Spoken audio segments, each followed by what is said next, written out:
I have to start with a big warning for you all. You have to protect yourself from a big spoiler this week. Don't worry, you're safe to keep watching here. I'm only going to discuss the big twist later on in my review, and I will raise all the spoiler flags when I get to it. But I'm serious, be very careful on your YouTube homepage, because today something pretty huge happened that will impact the show immensely going forward. Hi fellow Disney Plus watchers, this is Thoughts After Disney Plus Watch, where we review everything new Disney Plus coming out, and I'm glad you're watching.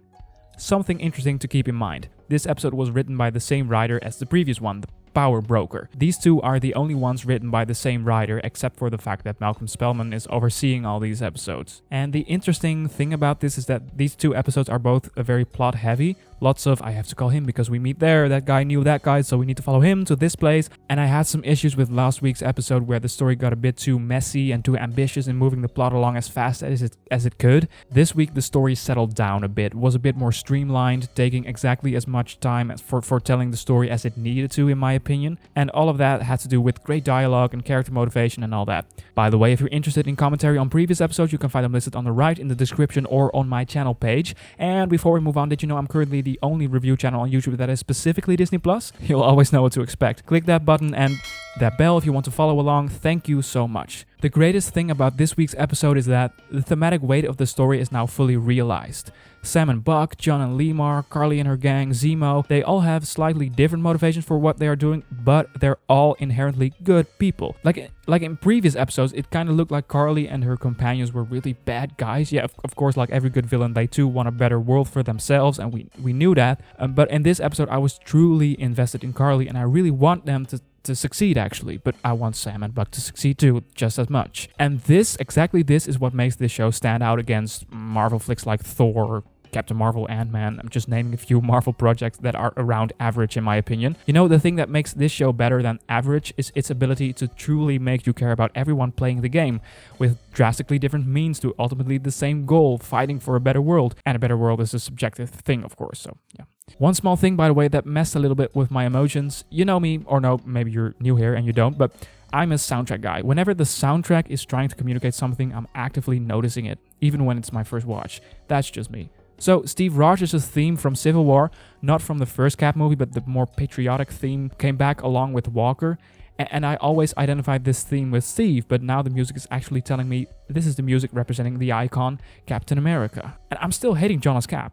I mean, I sympathize with him, but I don't want him as Cap. Just like all of you. That's the point. So hearing that theme along with him gave a new meaning to the theme for me.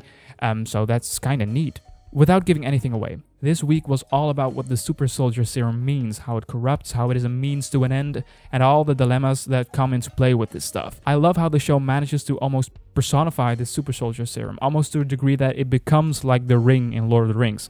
An object that characters want so dearly that it becomes an obsession and a threat to others. The action in this episode was once again really great and creatively handled. It does kind of get smaller every episode. We only got to see hand-to-hand combat this week and no really big set pieces, but I'm fine with that. Let's save a big chunk of the action scene budget for the grande finale. I'm ready for that. The thing that makes this show great is the character motivations and dilemmas and all that. I'm not even watching it anymore for the action scenes.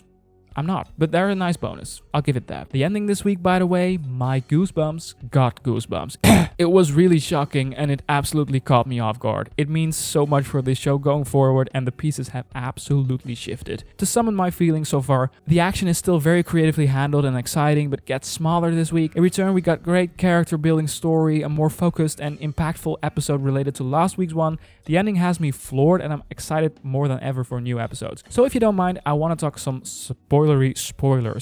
Maybe coming back when you saw the episode. I'd love to see you here again. Without further ado, spoilers, starting with the big one. So boom, John Walker carrying the shield with blood on it is now the screensaver in my mind the coming days. Holy what's his name? I believe a lot of you are having the same reaction.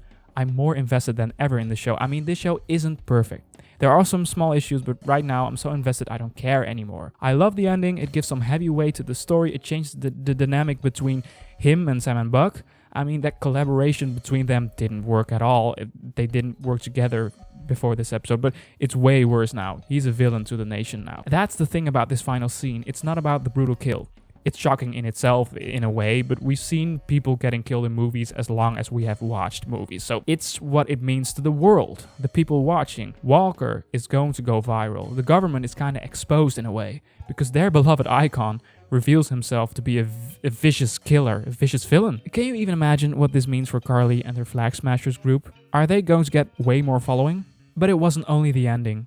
John proved to be the most interesting character of this whole show this week, because we are seeing his struggle, wanting to live up to Steve but not having the same powers he had. He wants to do good. He wants to stop the terrorists from further disrupting the country, and he wants the means to an end. He wants the serum. But that stuff brought out the worst in him, that's for sure. And it was hinted at thoroughly throughout the show that serum makes the good in people better and the bad in people worse. It amplifies it. Hell, even the first Avenger, Captain America the First Avenger, already Stanley Tucci's character mentions it to him. That's the first time we know about this, that this serum is not only amplifying physical strength, but also your whole being, you know? That's why the death of Lemar is one of the most meaningful deaths, please don't make him come back, Marvel, not again, in recent memory of the MCU. Because I truly believe Walker can be an okay Captain America if he's walking the right path. But this death of Battlestar triggered the part of him that wants justice.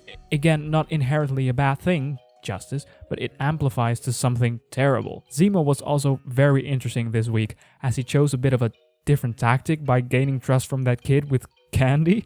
Poor kid. I honestly thought Zemo were to keep this information about Mama Danya for himself after they returned to their hideout. I mean, I was growing suspicious of him. I kind of expected him to go to the place where the girl was waiting for him by himself, but I guess that didn't turn out that way. So he's pretty in a gray area, but we don't know what Zemo's going to do. But it was great how the episode kind of played with us a little bit and kept us guessing about Zemo. I will not be surprised if there is another twist involving him in the coming weeks somewhere. One thing that felt a little bit tacked on this episode, although it made sense and it resulted in a good action scene, were the troops from Wakanda that were coming for Zemo. The episode wouldn't be very different if they were left out, if you think about it. If it results in rising conflicts in further episodes, then I'm all for it. For now, I'm not completely convinced this should be in the story. It makes sense for them to go after Zemo, but it feels like an extra storyline in an already well-oiled machine of moving pieces and all the characters involved and all that. It was something extra, you know? I really thought Sam's way of handling things with Carly was heartwarming. He really understands that girl and does everything he can to make this right without violence. And most of the others are really making that difficult. I once again really like the filmmaking and camera work. I mean, look at this shot. It's beautiful. It's a beautiful shot. There's too much to talk about, but I'm thinking about wrapping this up. Thank you so much for sticking to the end. Don't forget to leave a like and a comment if you want to stay and talk some more about this episode in the comments. Next week we'll start to watch Big Shot and of course the new episodes of Falcon and Mighty Ducks. For now, have a wonderful day and see ya!